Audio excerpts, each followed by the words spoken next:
नमस्कार दर्शक बंधु आज हेउछि अगस्ट मास 5 तारिख मंगलवार। आज सकाळर टॉप 20 गुरुत्वपूर्ण खबर उपरे आसंतु नजर पकेइबा। तेणुकरी भिडियोटी को प्रथमरु शेष पर्यंत देखंतु।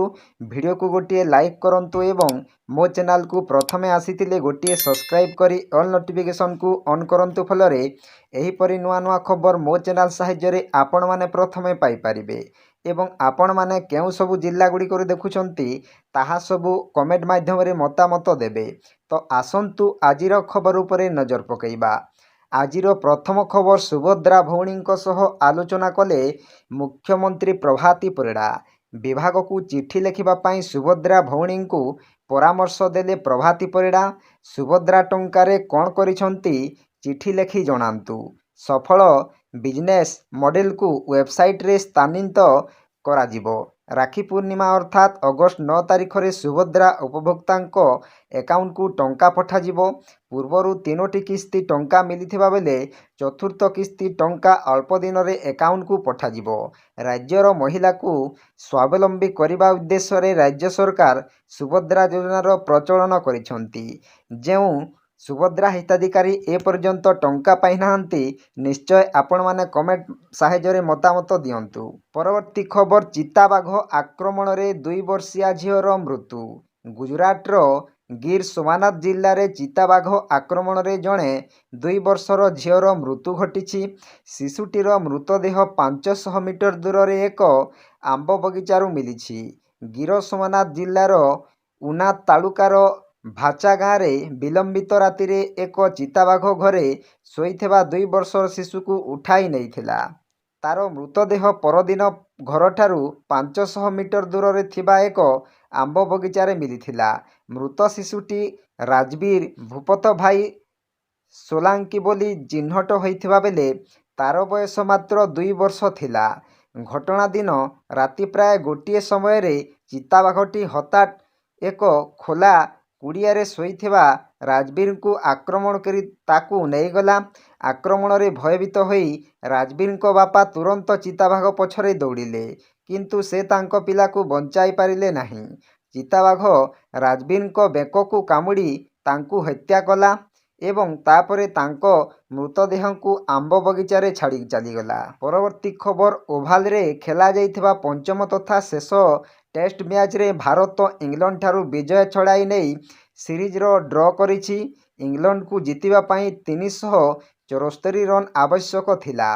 विजयर अति निकटतर होइथिले मध्य भारत इंग्लैंड को स्कोर करबा को देई नथिला। भारतर रोमांचकर विजय आटकिंसन को बोल्ड करी विजय आनिले सिराज मोहम्मद सिराज एवं प्रसिद्ध कृष्णंको घातक बोलिंग बर रे टीम इंडिया एक रोमांचकर मैच रे इंग्लैंड ठारू विजय छड़ाई आनी ओभाल टेस्ट को 6 रन रे जीतिछि। 5 मैच सीरीज को 2-2 रे बराबर कला भारत। परवर्ती खबर उत्तर प्रदेश रो प्रयागराज रे पुलिस रो एक जबरदस्त कार्यानुष्ठान देखिबा को मिलिछि। पुलिस 10 मिनिट मध्य रे जणे युवकों घरे पहुंची तांको जीवन बंचाइछि। युवक जनक इंस्टाग्राम रे पोस्ट करथिले जे से विष पीछंती। एपरी परिस्थिति रे मेटा इमेल माध्यम रे पुलिस को पोस्ट विषय रे जणाइथिला। जहा परे पुलिस तुरंत युवकों पाखरे पहुंची तांकू हॉस्पिटल रे भर्ती करिथिला। डाक्टर माने युवकों चिकित्सा करिथिले एवं वर्तमान तांको अवस्था ठीक अछि।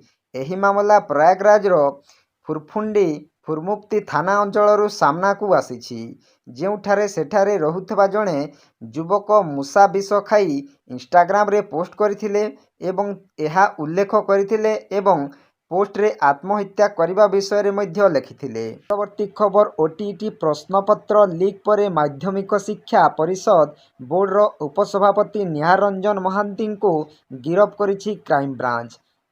तांकू घन घन जेरा परे बांधिछि क्राइम ब्रांच। ओटीटी प्रश्नपत्र लीक परे माध्यमिक शिक्षा परिषद बोर्ड रो प्रचलित परीक्षा परिचालना व्यवस्था रे चालिथिबा नियम बहिर्भूत कार्य सामना को आसीछि। सबु नियम को जलांजलि देई बोर्ड उपसभापति किभली कार्य करुथिले ताहा समस्तंकु चकित करिछि। बोर्ड उपसभापति लैपटॉप रु प्रश्नपत्र लीक होइछि। प्रथमतः ବୋର୍ଡ ଉପସଭାପତିଙ୍କ ଲାପଟପକୁ ପ୍ରଶ୍ନପତ୍ର ଆସିବା କଥା ନୁହେଁ, କିନ୍ତୁ ମୁଦ୍ରଣ ସଂସ୍ଥାରୁ ବୋର୍ଡର ଉପସଭାପତି ନିହାର ରଞ୍ଜନ ମହାନ୍ତିଙ୍କ ଲାପଟପକୁ ଏଫ୍ଟିପି ମାଧ୍ୟମ ବଦଳରେ ଇମେଲରେ ପ୍ରଶ୍ନପତ୍ର ଆସିଥିଲା। ଏଭଳି ସାଂଘାତିକ କାର୍ଯ୍ୟ କ୍ରାଇମବ୍ରାଞ୍ଚ ତଦନ୍ତରୁ ସାମ୍ନାକୁ ଆସିଛି। କିନ୍ତୁ ବୋର୍ଡରେ ବହୁଦିନରୁ ଚାଲି ଆସିଥିବା ଏଭଳି ଅନିୟମିତତାକୁ ଉଚ୍ଚ କର୍ତ୍ତୃପକ୍ଷ ଚୁପଚାପ ସହିବା ଘଟଣା ଏବେ ଆଲୋଚନାର ପ୍ରସଙ୍ଗ ହୋଇଛି। ପରବର୍ତ୍ତୀ ଖବର ମାଓବାଦୀଙ୍କ ଭୟଙ୍କର କାଣ୍ଡ, ରେଲୱେ ଟ୍ରାକ୍ ଉଡ଼ାଇ ଦେଲେ ମାଓବାଦୀ। ଶହୀଦ ସପ୍ତାହରେ ରେଲୱେ ଟ୍ରାକ୍ ଉଡ଼ାଇଲେ ମାଓବାଦୀ। ଟ୍ରାକ୍ ଉପରେ ଲ୍ୟାଣ୍ଡମାଇନ୍ ବିସ୍ଫୋରଣ କରି ରେଲୱେ ଟ୍ରାକ୍ ଉଡ଼ାଇଲେ ମାଓବାଦୀ। କୋଇଡ଼ାର ବିମଲାଗଡ଼ ସେକ୍ସନ କରମପଡ଼ା ରେଞ୍ଜଡ଼ା ମଝିରେ ଏହି ବିସ୍ଫୋରଣ ହୋଇଛି। ସମ୍ପୃକ୍ତ ଟ୍ରାକ୍ରେ ଟ୍ରେନ୍ ଚଳାଚଳ ବାଧାପ୍ରାପ୍ତ ହୋଇଛି। ଘଟଣାସ୍ଥଳରେ ପୋଲିସ ଟିମ୍ ପହଞ୍ଚି ତଦନ୍ତ କରୁଛି। ଖୁବ୍ ଶୀଘ୍ର ଟ୍ରାକ୍ର ମରାମତି କରାଯାଇ ଟ୍ରେନ୍ ଚଳାଚଳ ସ୍ୱାଭାବିକ କରାଯିବାକୁ ବ୍ୟବସ୍ଥା ଚାଲିଛି। ପରବର୍ତ୍ତୀ ଖବର, ଆପଣ ଯଦି ମୋବାଇଲ ରିଚାର୍ଜ ପାଇଁ ବେଷ୍ଟ ପ୍ଲାନ୍ ଖୋଜୁଛନ୍ତି, ଆଉ କମ୍ ଦାମରେ ରିଚାର୍ଜ କରି ଭଲ ଫାଇଦା ଉଠାଇବାକୁ ଚେଷ୍ଟା କରୁଛନ୍ତି, ତେବେ ଆପଣଙ୍କ ପାଇଁ ଆସିଛି ଜବରଦସ୍ତ ପ୍ଲାନ୍। ମାତ୍ର 1 ଟଙ୍କା ଖର୍ଚ୍ଚ କରି ଆପଣ ପାଇପାରିବେ 4G ଡାଟା ଆଉ 30 ଦିନ ପାଇଁ ଅନଲିମିଟେଡ୍ କଲ୍। ଖାଲି ସେତିକି ନୁହେଁ, ସେହି 1 ଟଙ୍କାରେ ଆପଣ 100 SMS କରିବାର ମଧ୍ୟ ସୁବିଧା ପାଇବେ। ସରକାରୀ ଟେଲିକମ୍ କମ୍ପାନୀ BSNL ନିଜ ଗ୍ରାହକଙ୍କ ପାଇଁ ଏଭଳି କିଛି ନୂଆ ଫିଚର ଆଣିଛି। ଆଗକୁ ସ୍ୱାଧୀନତା ଦିବସ ଆସୁଥିବାରୁ ନିଜ ଗ୍ରାହକଙ୍କ ପାଇଁ ଏହି ଫ୍ରିଡମ୍ ଅଫର ଜାରି କରିଛି BSNL, ଯେଉଁଥିରେ ଗ୍ରାହକମାନେ ମାତ୍ର 1 ଟଙ୍କା ଖର୍ଚ୍ଚ କରି 4G ଡାଟା ପାଇବା ସହିତ କଲିଂ ଆଉ ମେସେଜ କରିବାର ମଧ୍ୟ ସୁବିଧା ପାଇବେ। 1 ଟଙ୍କା ରିଚାର୍ଜ କରି ଗ୍ରାହକମାନେ ଏହି ପ୍ଲାନ୍ରେ ଦିନକୁ 2GB ହାଇସ୍ପିଡ୍ ଡାଟା ପାଇବେ। ଏହା ସହ ଅନଲିମିଟେଡ୍ କଲ୍, ଦିନକୁ 100 ମେସେଜ ମଧ୍ୟ କରିପାରିବେ BSNL ୟୁଜର୍ସ। ପରବର୍ତ୍ତୀ ଖବର, ରକ୍ଷାବନ୍ଧନ ପୂର୍ବକୁ ଭାଇ ଭଉଣୀଙ୍କ ପ୍ରେମର ପ୍ରତୀକ ଭାବରେ ବିବେଚନା କରାଯାଏ। ଏହି ଦିନ ଭଉଣୀମାନେ ସେମାନଙ୍କ ଭାଇର ହାତରେ ରାକ୍ଷୀ ବାନ୍ଧିଥାନ୍ତି ଏବଂ ସେମାନଙ୍କ ଦୀର୍ଘ ଜୀବନ ପାଇଁ ଭଗବାନଙ୍କୁ ପ୍ରାର୍ଥନା କରନ୍ତି। ଭାଇମାନେ ମଧ୍ୟ ସେମାନଙ୍କ ଭଉଣୀମାନଙ୍କୁ ସୁରକ୍ଷା ଦେବା ଏବଂ ସେମାନଙ୍କ ପସନ୍ଦର ଉପହାର ଦେବା ପାଇଁ ପ୍ରତିଶ୍ରୁତି ଦିଅନ୍ତି। ଏହି ସମ୍ପୂର୍ଣ୍ଣ ପର୍ବର ସଫଳତା ପାଇଁ ସବୁଠାରୁ ଗୁରୁତ୍ୱପୂର୍ଣ୍ଣ କଥା ହେଉଛି ଶୁଭ ସମୟ। ଏପରି ପରିସ୍ଥିତିରେ ଯଦି ରାକ୍ଷୀକୁ ଶୁଭ ସମୟରେ ବନ୍ଧାଯାଏ, ତେବେ ଏହା ଶୁଭ ଫଳ ଦେଇଥାଏ। ସେହିପରି ଅଶୁଭ ସମୟରେ କୌଣସି ଶୁଭ କାର୍ଯ୍ୟ କରିବାକୁ ନିଷେଧ କରାଯାଇଥାଏ। ଯଦି ଦେଖିବା, ଚଳିତ ବର୍ଷ ଅଗଷ୍ଟ 9 ତାରିଖ ଶନିବାର ଦିନ ରକ୍ଷାବନ୍ଧନ ପାଳନ କରାଯିବ। ରାକ୍ଷୀ ବାନ୍ଧିବା ସମୟରେ କିଛି ଅଶୁଭ ମୁହୂର୍ତ୍ତର ବିଶେଷ ଧ୍ୟାନ ରଖିବାକୁ ପଡ଼ିଥାଏ। ପରବର୍ତ୍ତୀ ଖବର, ଅଧା ରହିଗଲା ଜଳ ଲାଗି, ବାଟରେ ଜଗିଥିଲା ମୃତ୍ୟୁ। ଉତ୍ତରପ୍ରଦେଶ ଗୋଣ୍ଡାରେ ଭୟଙ୍କର ସଡ଼କ ଦୁର୍ଘଟଣା ହୋଇଛି। ଆଖି ପିଛୁଳାକେ ଲିଭିଗଲା 11 ଜୀବନ ଦୀପ। ନିୟନ୍ତ୍ରଣ ହରାଇ କେନାଲକୁ ଏକ ଗାଡ଼ି ଖସି ପଡ଼ିବା ଫଳରେ 11 ଜଣଙ୍କର ମୃତ୍ୟୁ ହୋଇଛି। 4 ଜଣ ଆହତ ହୋଇଛନ୍ତି। ମୃତକଙ୍କ ମଧ୍ୟରେ 3ଟି ଶିଶୁ ରହିଛନ୍ତି।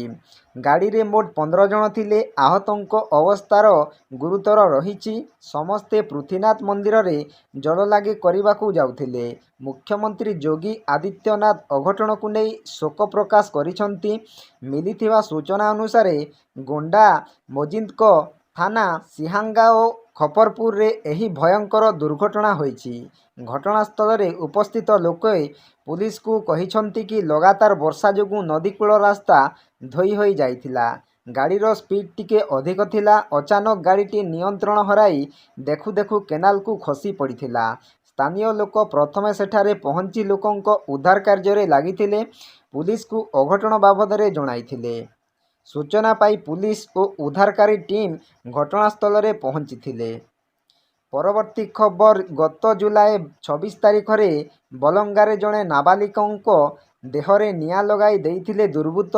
ଏହାପରେ ପୀଡ଼ିତାଙ୍କୁ ପ୍ରଥମେ ସ୍ଥାନୀୟ ସ୍ୱାସ୍ଥ୍ୟକେନ୍ଦ୍ର ଓ ପରେ ଭୁବନେଶ୍ୱର ଏମ୍ସରେ ଭର୍ତ୍ତି କରାଯାଇଥିଲା। ସ୍ୱାସ୍ଥ୍ୟାବସ୍ଥା ଗୁରୁତର ହେବାରୁ ତାଙ୍କୁ ଦିଲ୍ଲୀ ଏମ୍ସରେ ଭର୍ତ୍ତି କରାଯାଇଥିଲା। ଗତକାଲି ଆଖି ବୁଜିଛନ୍ତି ବଲଙ୍ଗା ପୀଡ଼ିତା। ଏହାପରେ ପୀଡ଼ିତାଙ୍କ ଗାଁ ବୟାବରରେ ଶୋକ ଓ ଭୟର ବାତାବରଣ ରହିଛି। ଏବେ ପୀଡ଼ିତାଙ୍କ ପରିବାର ଲୋକେ କୁଆଡ଼େ ତାହା କହି ପାରୁନାହାନ୍ତି ଗାଁ ଲୋକେ।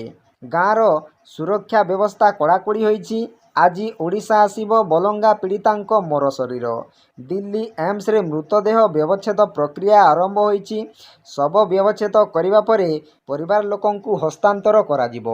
ଏହାପରେ ଦିଲ୍ଲୀରୁ ପାର୍ଥିବ ଶରୀରକୁ ଭୁବନେଶ୍ୱର ଅଣାଯିବ। ଅପରାହ୍ନରେ ପୀଡ଼ିତାଙ୍କ ମରଶରୀର ଭୁବନେଶ୍ୱରରେ ପହଞ୍ଚିପାରେ। ପରବର୍ତ୍ତୀ ଖବର ସାଉଥ୍ ସିନେ ଇଣ୍ଡଷ୍ଟ୍ରିର ଲୋକପ୍ରିୟ ଅଭିନେତା ଧନୁଷ ନିଜର ଦମଦାର ଅଭିନୟ ବଳରେ ଫ୍ୟାନ୍ସ ଫଲୋଇଂ ସୃଷ୍ଟି କରିଛନ୍ତି। ସେ ପ୍ରାୟ 2 ଦଶନ୍ଧି ଧରି ନିଜ ଅଭିନୟ ମାଧ୍ୟମରେ ଫ୍ୟାନ୍ସମାନଙ୍କୁ ମତୁଆଲା କରି ଆସୁଛନ୍ତି। କିନ୍ତୁ ସେ ଥରେ ନିଜର ଗୀତ ମାଧ୍ୟମରେ ମଧ୍ୟ ପ୍ରଶଂସକଙ୍କ ମନୋରଞ୍ଜନ କରିଥିଲେ। ଧନୁଷ ଖାଲି ମାଇକ୍ ଧରି ଗୀତ ଗାଉ ନଥିଲେ, ସାରା ବିଶ୍ୱକୁ ନିଜ ଗୀତ ମାଧ୍ୟମରେ ନଚାଇଥିଲେ। ଅଭିନେତା ଗାଇଥିବା ଗୀତ ସେତେବେଳେ ଖୁବ୍ ଲୋକପ୍ରିୟ ହୋଇଥିଲା, ଯାହା ରେକର୍ଡ ସ୍ଥାପନ କରିଥିଲା। ତେବେ ଆସନ୍ତୁ ଜାଣିବା ଧନୁଷଙ୍କର ସେହି ଗୀତଟି କ'ଣ ଥିଲା।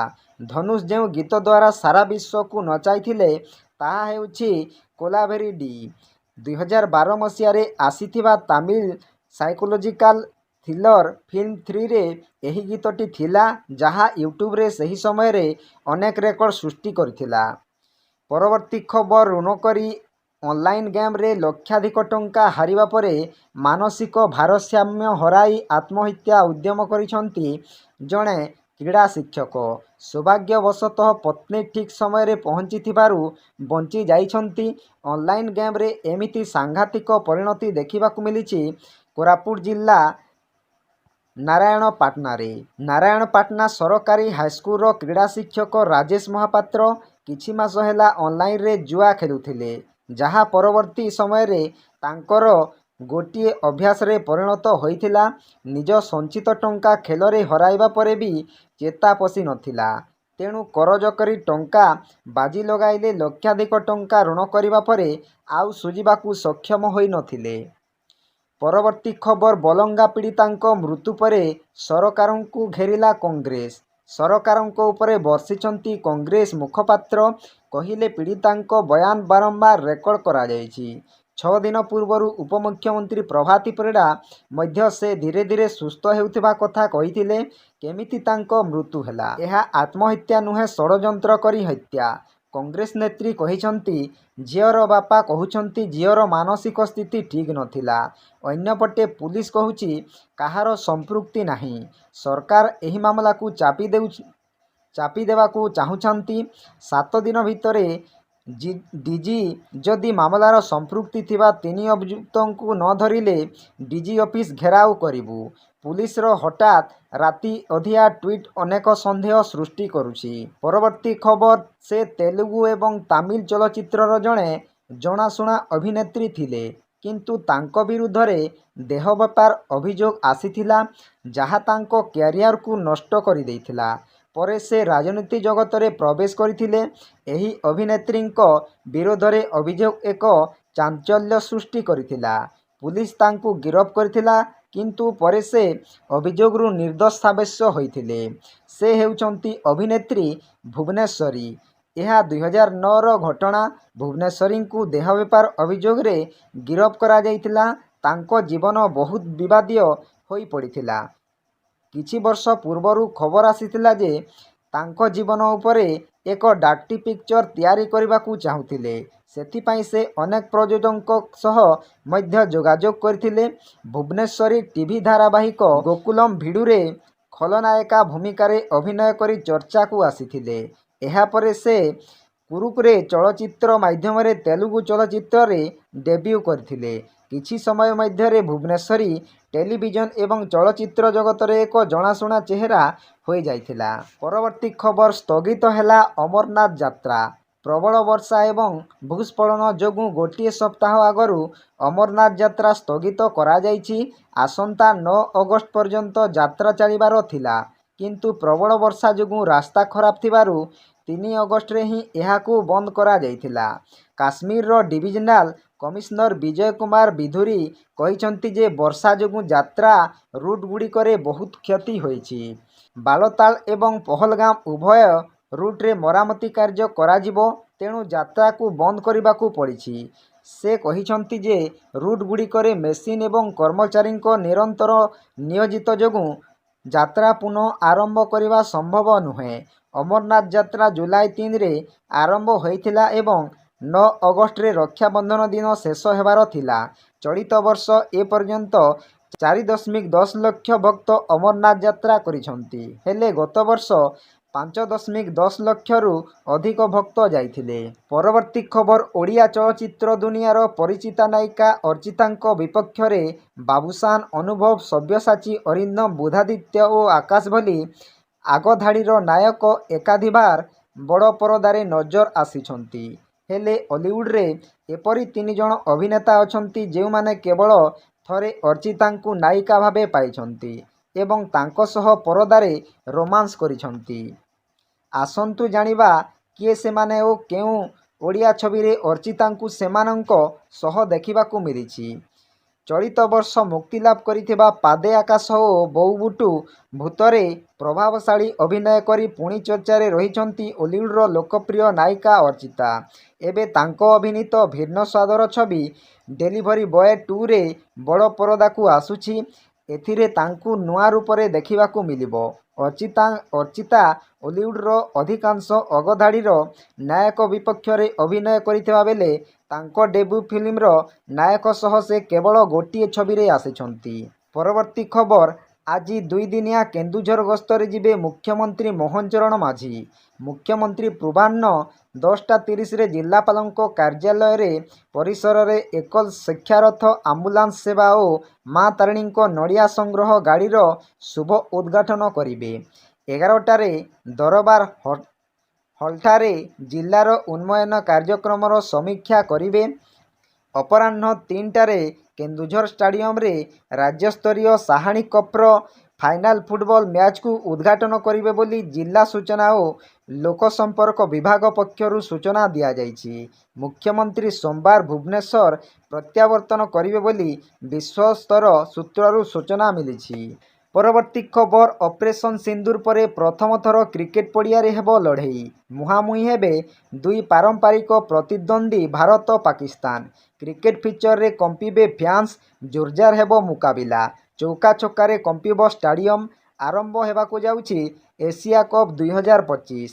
ଏସିଆନ୍ କ୍ରିକେଟ କାଉନସିଲ ଏନେଇ ଫୁଟବଲ ସିଡ୍ୟୁଲ ଘୋଷଣା କରିଛି। ସେପ୍ଟେମ୍ବର 9ରୁ 28 ଯାଏଁ ଏସିଆ କପ୍ ୟୁରୋରେ ଖେଳାଯିବ। ଦୁବାଇ ଓ ଆବୁଧାବିରେ ସବୁ ମ୍ୟାଚ୍ ହେବ।